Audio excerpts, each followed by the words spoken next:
আজি খুব দুখ মনেৰে ক'ব বিচাৰিছোঁ যে জুবিন দা আমাৰ মাজত নাই। তো আজি আমাৰ দীঘলীয়াটি লয়েল গ্ৰুপৰ পৰা আন্তৰিক গভীৰ শ্ৰদ্ধাঞ্জলি জ্ঞাপন কৰিছোঁ।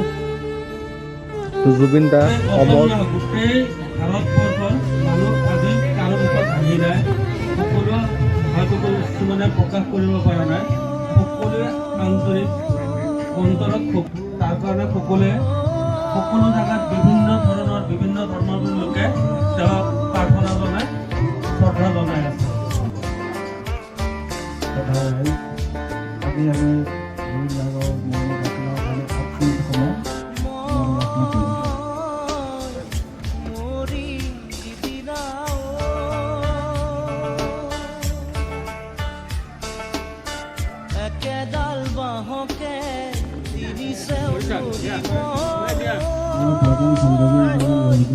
মাজৰ চেও ফচালিৰ কামি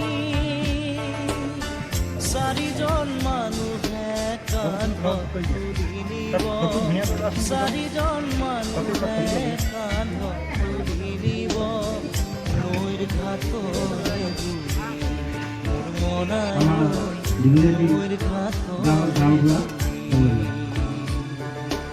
দেহৰ ভৰসা নাই বুজিছানে নাই, দেহৰ ভৰসা নাই বুজিছানে নাই, আজি হাঁহি আছো ক'বতো নোৱাৰো, আজি হাঁহি আছো ক'বতো নোৱাৰো, কালি বাকী আছে কপালতে, কালি বাকী আছে।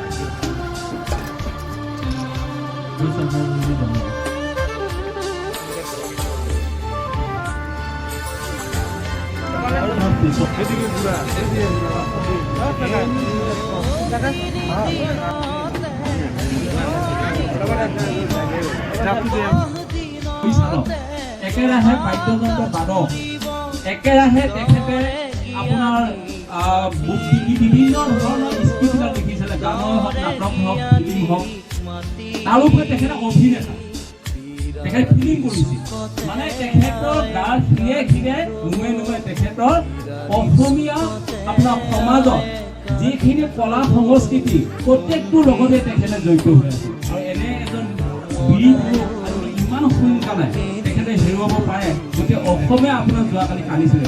এনে আপোনাৰ মানুহ নাই, আপোনাৰ দেখা গৈছে গোটেই অসমখন যেনে স্তব্ধ হৈ গৈছে তেখেতৰ মৃত্যু খবৰটো শুনি।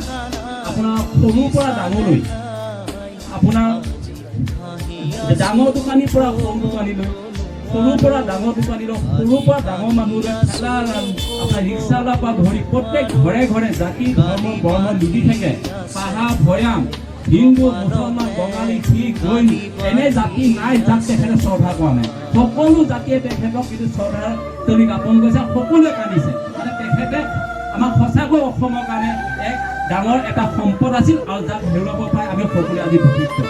তেখেতৰ জীৱনকালত এটা বস্তুৱে পোৱা গৈছিল, প্ৰকৃত সংস্কৃতি প্ৰধান ব্যক্তিৰ কাৰণে কোনো ধৰ্মক লৈ তেখেতে কিন্তু আগ্ৰহ নাছিল, তেখেতৰ কাৰণে কোনো জাত ভেদ নাছিল। তেখেতে এনে এজন মহান ব্যক্তি যাৰ কাৰণে আজি তেখেতে সকলো জাতিৰ হৃদয়ত তেখেতে সোমাবলৈ সক্ষম হৈছিল। তেখেতৰ হৈ কৈ থাকে আপোনাৰ শেষেই নহ'ব, তথাপিতো এইকেইটা কথা চমুকৈ মই আপোনালোকৰ আগত আগবঢ়ালোঁ, আৰু আশা ৰাখিছোঁ সকলোৱে তেখেতৰ হৃদয়ৰ পৰা যি শ্ৰদ্ধাঞ্জলি জ্ঞাপন কৰা হৈছে তেখেতে যেন আল্লাহ তাআলাই তেখেতক আমাৰ যাতে বেহস্ত দিয়ক। আমি কাৰণ মুছলমান সমাজে বেহস্ত বুলি ক'ব লাগিব, আৰু হিন্দু সমাজে তেখেতক স্বৰ্গ বুলি ক'ব, কাৰণ আমি যিহেতু মুছলমান সমাজ, আমাৰ ফালৰ পৰা শ্ৰদ্ধাঞ্জলি যদিও এনেকুৱা নাথাকে, তথাপিতো জুবিন দাৰ কাৰণে কিন্তু সকলোৱে আমি উৎসৰ্গা কৰি আজি শ্ৰদ্ধাঞ্জলি অনুষ্ঠান আমি জ্ঞাপন কৰিছোঁ।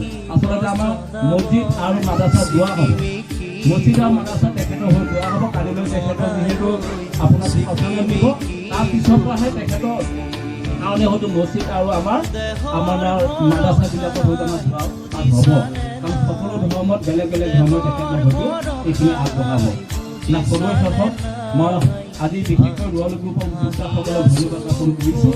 তেখেতলোকে যেন এই জুবিন গাৰ্গক হৈ আমাৰ বিহুৰাতি আতিগাঁৱত ৰাইজক কেনেকৈ শ্ৰদ্ধাঞ্জলি জ্ঞাপন এটা অনুষ্ঠান পতাৰ কাৰণে বহুত ধন্যবাদ জ্ঞাপন কৰি মই সমূহভাগত কৈছোঁ। ধন্যবাদ। কালি বাতি আছে